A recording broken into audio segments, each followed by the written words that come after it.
Всем привет, с вами Ирина, и сегодня мы немножко порукодельничаем. Я покажу вам, как я взялась вышивать свадебный пояс. Вышиваю его в первый раз, но думаю, что все должно получиться хорошо.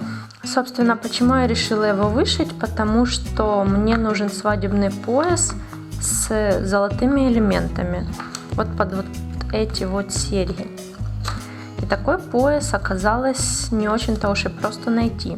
Они бывают, но мне как-то они не очень понравились. И тут смотрите, мне кажется, что смотрится вполне хорошо. Я решила вышивать его на прозрачной ленте. Я взяла органзу шириной 10 сантиметров, сложила ее вдвое. Вы можете взять фетр, на нем будет и легче вышивать. Он будет непрозрачный, бывает разных цветов и размеров, но мне нужен именно прозрачный, поэтому я решила сделать так. Я потренировалась на маленьком кусочке, как лучше ложится бисер, как лучше ложатся камушки. Я думала сначала вышивать бисеринки по несколько, вот по 3, например. Но они не очень хорошо держатся, особенно на тонкой ткани. Поэтому вот тут кусочек я вышила по одной, то есть пришивала их именно по одной штучке. Поэтому это дело довольно-таки кропотливое и очень долгое. Я не знаю, сколько вам понадобится времени, но думаю, что мне понадобится на это все где-то несколько часов в день на протяжении недельки. Потому что на этом поясе это только начало. Здесь еще нужно отзеркалить вот этот рисуночек.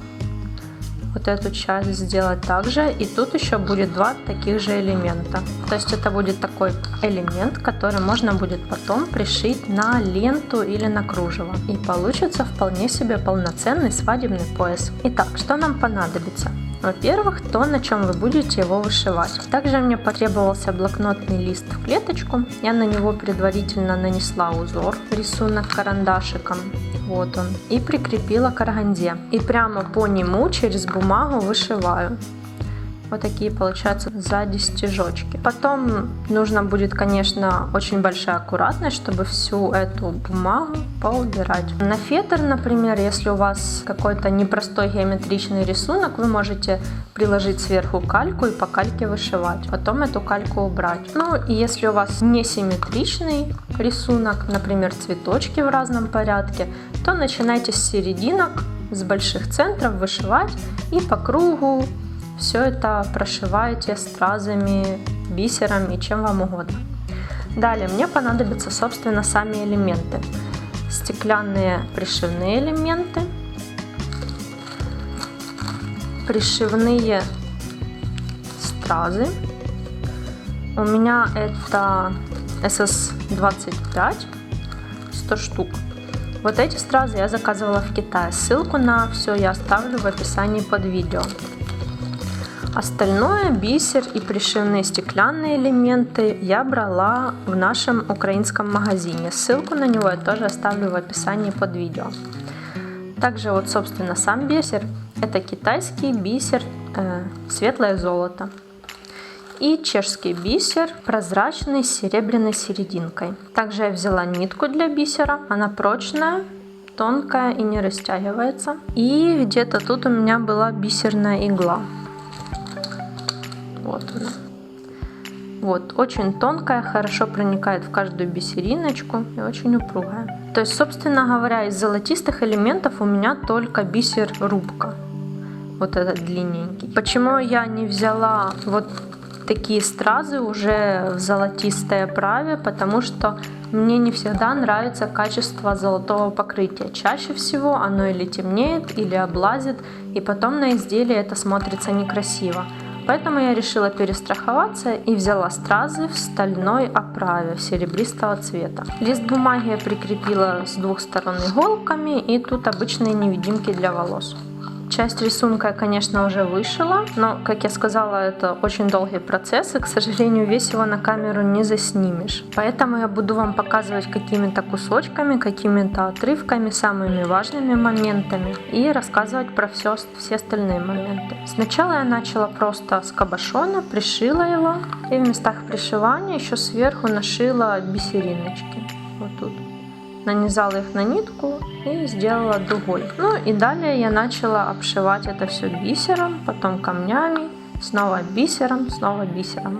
Я пришиваю по одной бисериночке, как я уже сказала. Когда нитка остается, завязываю на узел и капаю на узелок капельку клея. Только капайте не сильно, чтобы клей не пристал к бумаге, чтобы только запечатал узелок. По моему рисунку осталось вот эту часть просто симметрично отобразить сюда. Снова прошить еще один ряд золотистыми и дальше серебристым бисером, стразами и снова серебристым бисером.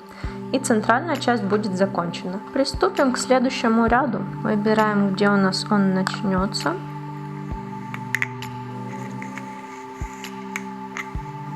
С длинными стразами приходится несколько сложнее, потому что нужно учитывать еще и их длину.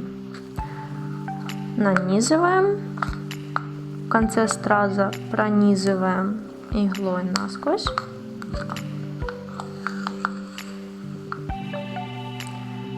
И далее возвращаем в первую дырочку первого страза.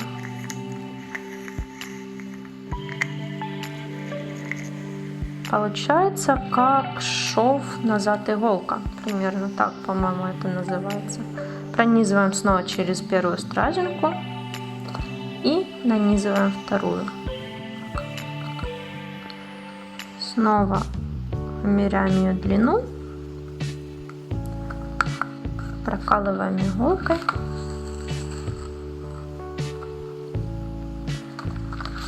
Возвращаемся иголкой в начало второго страза. И снова продеваем через второй страз. То есть не страз, а бисеринку.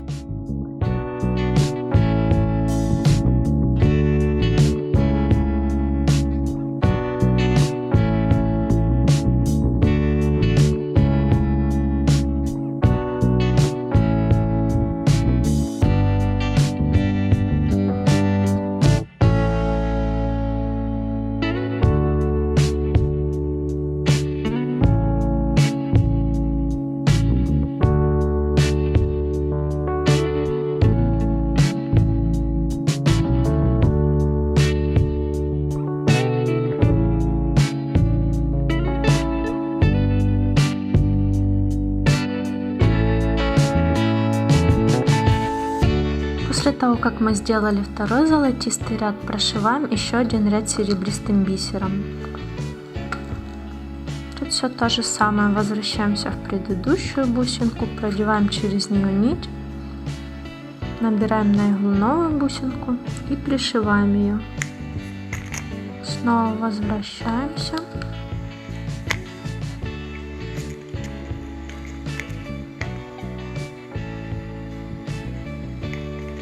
Пришиваем следующую.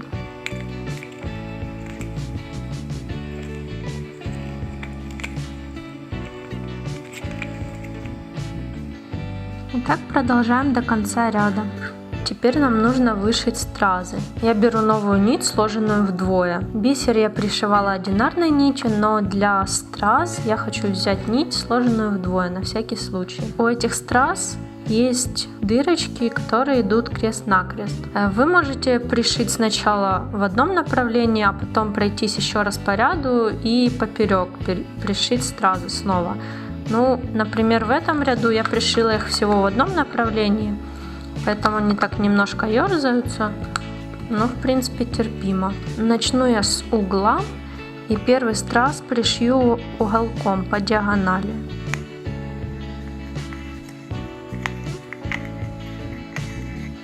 С другой стороны оставляю хвостик от нити, для того, чтобы, когда вернусь обратно, сделать узелочек. Хвостик я оставила. Нанизываю страз.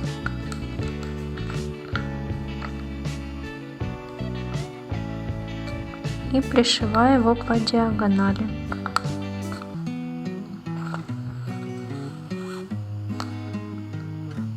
И прошиваем его по другой диагонали.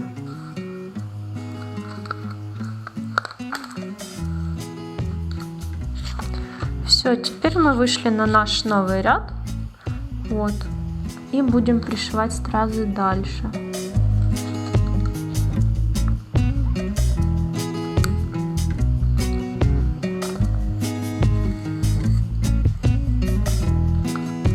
делаю все то же самое, что и с бисером.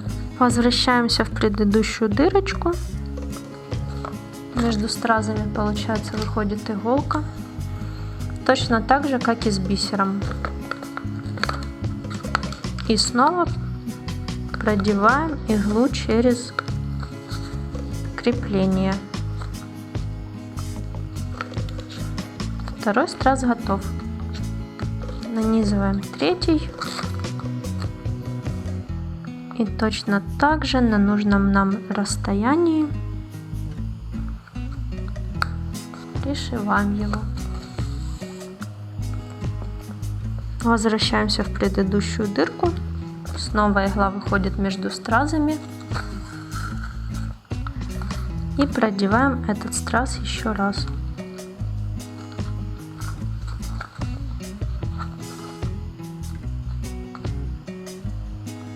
Я уже вышила второй ряд страз и вышила еще один элемент пояса. Эти стразы я прошила еще раз поперек. Второй элемент я вышивала, предварительно подложив под ткань вот такой кусочек кальки с нанесенным на нее узором. Этот узор я получила очень просто. Я хотела, чтобы у меня боковые элементы были приближены к центральному элементу. Вот, то есть, как вы видите, они по размеру одинаковые, только центральный камень отличается размером. Как я это сделала? Я приложила кальку к этой стороне и карандашиком пообводила швы. То есть вот эти все швы, линии швов перевела на кальку. Потом я подогнула один кусочек кальки, как мне нужно, чтобы стыковать вот эти узоры. И подложила его под ткань. Вот таким образом. Вот он рисунок. Я его тут состыковала, как мне нужно. И пока что временно можно закрепить иголкой. Все, далее, когда я начну вышивать, он уже сам будет держаться, иголку можно снять и вышивать дальше. Мы продолжаем вышивать пояс. Нам остался самый последний элемент. Я уже сделала самый наружный край, обшила обычным бисером с серебряной серединкой и сделала элементы пояса, похожие на радугу. У нас остался последний элемент, и потом только вырезать отсюда бумагу. И все, пояс будет готов. Я взяла снова кусочек кальки, приложила где мне надо и нарисовала карандашом тот узор, который я хочу получить. Дальше этот кусочек кальки я подкладываю под ткань. Вот так. Он хорошо туда становится. И вышиваю по линиям. Я закончила последнюю часть пояса, и я уже успела оборвать наружную часть бумаги. Она обрывается очень легко, просто на камеру мне это неудобно делать. И дальше мне понадобятся маникюрные ножнички или пинцетик. Сейчас попробую вам как-нибудь на камеру показать. Подцепляю конец, он легко отходит от швов. И вот так по кусочку просто пинцетом вырываю, придерживая большим пальцем. Аккуратно, чтобы не зацепить и не вырвать шов.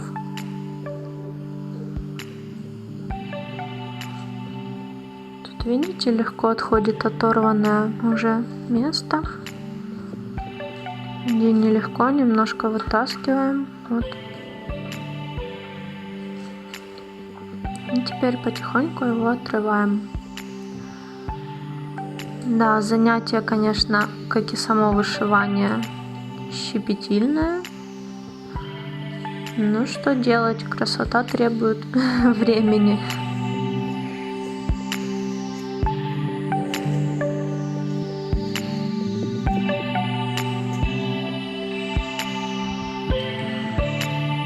Итак, теперь я сняла все остатки бумаги с обратной стороны нашей аппликации. Осталось только убрать остатки нитки. Для этого я промажу каждый узелок клеем на всякий случай, потому что нитка может расходиться, узелок развязываться. Вот, потом пообрезаю все вот эти вот оставшиеся торчащие ниточки И наш пояс готов, вернее узор на него. Теперь наш пояс точно окончательно готов. Вот что получилось. Я нашла кружево, эластичное такое, плотненькое, оно не хлипкое. И пришила сюда пояс. Как я обработала край? Я обрезала нашу органзу где-то миллиметра 2 до бусин и хорошенечко прошлась по этому краю возле пламени свечи. То есть запаяла весь край вплоть до бусин. Только проверьте на своей органзе заранее, не оставляет ли она черного края. У этой все вышло хорошо, ее запои белого цвета. То есть когда эта органза плавится, она остается своего цвета. Вот, и потом этот край вместе с крайним рядом бисера я пришила к кружеву. Учла тот факт, что кружево немножко тянется, и пришила в немножко натянутом состоянии. Вот, край кружева я также отмерила по талии в немножко натянутом состоянии. Но скажу вам, что наше украшение получилось очень тяжелым, и, конечно, пояс немножечко сползал. И было желание еще подтянуть натяжение кружева. Ну, тут я пришила, один краешек завернула, чтобы у нас был ровный край. Пришила кнопки. Такие пластиковые белые кнопки. И с этой стороны я пришила 3 штучки. Вот такой у нас получился краешек сзади. И наше само кружево. Вот. На платье оно смотрелось потрясающе. Я постараюсь вставить фото в это видео. И на этом все. Спасибо, что смотрели это видео. Ставьте лайки, если вам понравилось и пригодилось оно. Подписывайтесь на мой канал, чтобы не пропустить новое. И до новых встреч!